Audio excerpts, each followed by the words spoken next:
Well, good morning, everyone, and welcome back to Morning Coffee. I'm your host, Mark Iorio. I'm with Galit Tsadik. Galit is the founder of CEO and FINancial Sharktress. Is that right? Yeah, I'm the founder and CEO. CEO, yes, absolutely. Yes. Wow.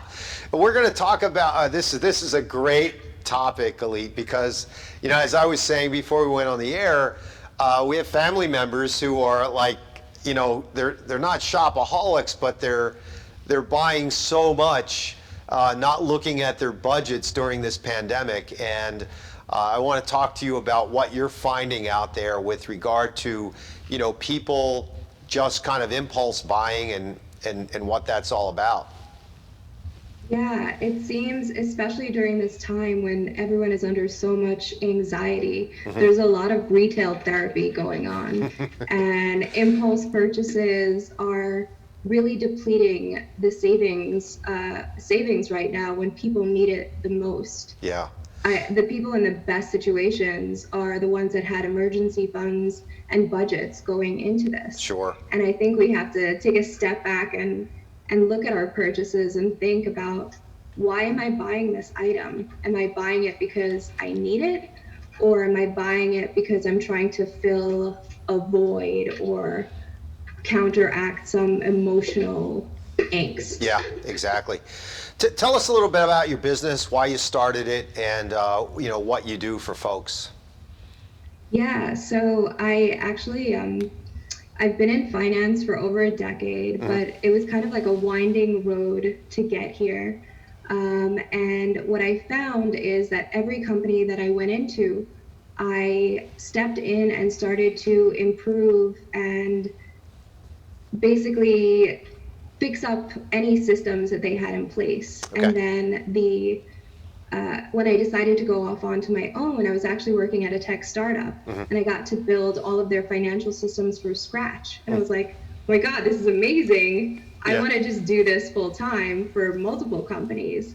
And so I initially started my business doing management consulting and virtual CFO services. Okay. And what I found is my small business clients kept saying, all right, so now my business is healthy, but I'm not. Right. So how can you help? And so I became a financial education instructor, certified financial education instructor, and I started doing what I call financial wellness coaching. Wow, very, very cool. So tell us a little bit about what tips and advice you can give to people out there who are going through this angst, with the pandemic. They'll go to the computer, or they'll sit in front of a TV with their laptop on, and bam, I love that expression, retail therapy. My wife uses that all the time. I don't think it's funny, but it's, funny. So, talk about some of the advice and counsel you give to people out there, Galit, who are dealing with some of these stresses of this pandemic. Yeah, the first thing that I say to everyone is, now is the time to create a budget if you haven't done it before. Great point. And one of the best ways to do that is to take 2 months of bank statements and credit card statements and just look at them and see where you're actually spending your money. Yeah. And then start to prioritize. Like, what are the things that are foundational to my life? That is, rent, food,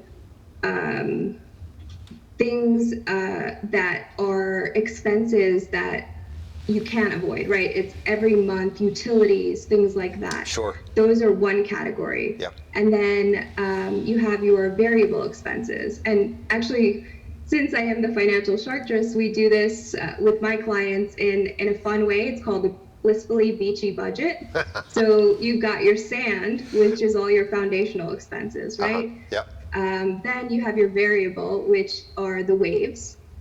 Okay. And that is any subscription services, any, your food, your entertainment, your meals out. And then your last category is fun in the sun. And that is your investments. That is money for your retirement. That's your savings account. So you start with the foundational, you go to the variable, and then end with your fun in the sun. And once you've compiled all of that together and you've put numbers to it, then you can start to play with it and see, okay, if I reduce this variable expense a little bit more, then how does that look for my savings account? How does that, where can I put that additional money? And it starts to become about being intentional with your money instead of just throwing it everywhere. That's a great point. That is a fun analogy. I love how you've come up with that. That's really cool. What sort of things are you finding that people are doing, and how do they get into this sort of negative vortex of going into this retail therapy? What's going on with them mentally, Galit? Well, it's the anxiety, it's the feeling unsure. And then we also kind of have this notion that material things will make us happier. Yeah. And it's actually the return of happiness on an item is way less than the return of happiness on an experience. Yeah. So I actually always recommend for my clients, like, don't spend on the item. That happiness, that joy from getting that item is not going to last very long. Yeah. But if you're going to spend towards an experience, towards having some quality time with your family, towards a beautiful gourmet dinner for just you and your partner, Yep. that's something that brings joy to your life, and that actually will fill that void that we're feeling right now. Can you talk a little bit about, one of the things my wife and I talk about often is the fact that, prior to this pandemic, you heard statistics like, in the high 70s or maybe low 80%, people living from paycheck to paycheck, right? Or in another stat that people have less than $1,000 in savings. Oh my gosh, what do you tell people who are dealing with this, and what, that sunny day portion of your analogy, where people are saving for retirement or they're investing? Why are people not doing that, Galit? What's going on there? Why do they not think about their future and savings? So it comes from this notion that you have to have a lot of money or have a high income in order to save or invest. Yeah. But the truth is that it's much better to do it in small amounts over time. You don't need to wait until you have a big chunk of money to save it or invest it. Right. It's about doing really small, manageable amounts. When I first started my savings accounts in high school, it was $5 at a time. I literally said, okay, I spend $5 on nothing, on like tchotchkes or, candy or coffee. Right.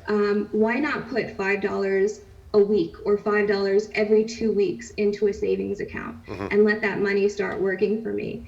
And what I usually recommend for my clients is start with a small amount, like $5, $10, or $20, something that you're not going to feel, and make that an automatic transfer from your checking account into a savings account. Yeah. And you wait a little bit and see how that feels. And if you don't feel like you're being deprived or lacking, add another small transfer. Right. And then you just keep it going. And before you know it, you are saving huge amounts. Right. One of my clients who really had, he was like, I don't know if I'm ever going to be able to save. I'm living paycheck to paycheck. And he started this, and I got a text like 3 months later, hey, there's $4,000 in my savings account. That's great. Like, yes, Yeah. this is it. Right. It's $20 at a time. It's $10 at a time. Yep. $5 at a time. When I was a child, we did this with like 5 cents or 10 cents at a time. It's that piggy bank. It's the same thing, except put it in a bank that's going to give you interest on it. Right. And especially if you can, in an online bank, which will give you a higher interest than the brick and mortars. And don't touch it, right? Just don't touch it. Let it ride. Keep investing. Don't touch it. I try to tell my kids the same thing. Now, this is a great point. My wife and I tried to do this for maybe a little vacation slush fund, and we started with a small amount, and about, I guess, January 23rd is when I stopped putting money into the little pot. It's because there was, I don't know if it was a lack of, I'm a very disciplined person, so is she, but I think your point of putting it into an account rather than into like a little bag or a bucket at home is really important, right? Yeah. It's there was the time where we used to put money under the mattress. This is not that time anymore. We don't have to do it, and you can actually have that money work for you. Yeah. And that's what it'll do in a bank when it's earning interest. Yeah. And I'm not talking about like the 0.001% interest. Yeah. Find a bank. There's this great website that I love and I recommend. It's called nerdwallet.com. Oh yeah, and yeah. You can compare savings accounts, and there are so many banks that there's no minimum to open or a really small minimum to open the account, and they'll give you a pretty high interest on savings.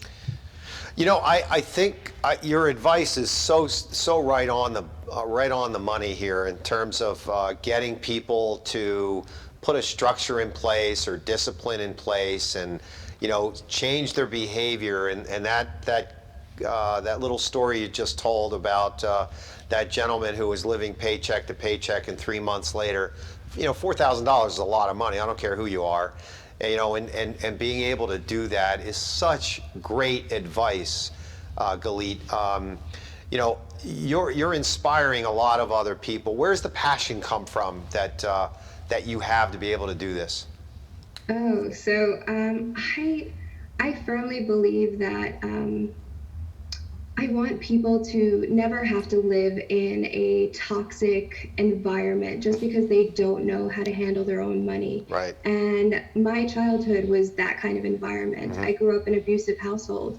And one of the ways that my mother was controlled was through money. Her paycheck was taken away from her every week. Yeah. And when I saw that, and then we ran away to a domestic violence shelter, and I saw this story being repeated over and over, and I thought, I have to do something. Like, I don't ever want to have that story be my story, right. And I don't want anyone else to have that story be their story. Yeah. And it's really just a matter of teaching people financial literacy, and that's something that we don't learn in school, and it's something that's so valuable and so important in our lives. Great. That's a great story. Thanks, Galit, so much. Well, thank you for joining us today. Thank you for your inspiration. Thank you for helping those out there who need financial advice and support. You've been terrific. Thanks for joining us this morning on Morning Coffee right here on RVN TV. Galit Tsadik, Thank you so much for having me. Look her up. You're very welcome. Have a wonderful and safe week, and be healthy out there. We'll see you soon.